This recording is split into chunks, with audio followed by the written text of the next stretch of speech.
अस्सलामुअलैकुम, welcome to Sam sports. दोस्तों, आज हम बात करने वाले हैं पाकिस्तानी क्रिकेट टीम के वाइस कैप्टन और बेहतरीन स्पिन ऑलराउंडर शादाब खान के बारे में।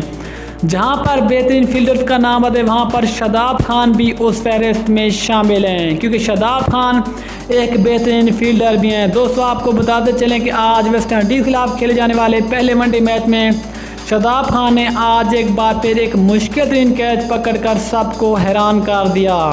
दोस्तों, आपको बताते चलें कि जब वेस्ट इंडीज़ी बल्लेबाज शार्मिला ब्रोक 70 रन पर बैटिंग कर रहे थे तो उस वक्त मोहम्मद नवाज ने गेंद कराई और शार्मिला ब्रोक ने शॉट खेला और गेंद ने बैट का बैरूनी किनारा लिया और गेंद हवा में खड़ी हो गई।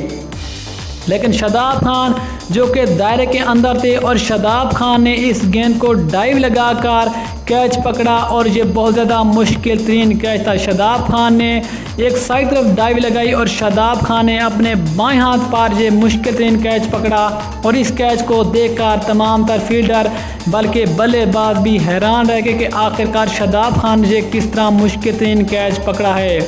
दोस्तों, शादाब खान जो कि पाकिस्तान के एक बेहतरीन स्पिन ऑलराउंडर भी हैं, लेकिन शादाब खान के इस कैच को एक बार फिर से पूरे सोशल मीडिया पर काफ़ी ज़्यादा सराहा जा रहा है कि शादाब खान ने वाकई बहुत ज़्यादा मुश्किल तरीन कैच पकड़ा है। लेकिन दोस्तों, अगर आप भी शादाब खान के फ़ैन हैं तो कमेंट सेक्शन में शादाब खान के बारे कुछ ऐसा जुमला ज़रूर लिखें। इंशाल्लाह मिलते हैं किसी और न्यूज़ के साथ। अब तक अल्लाह हाफिज़। पाकिस्तान जिंदाबाद।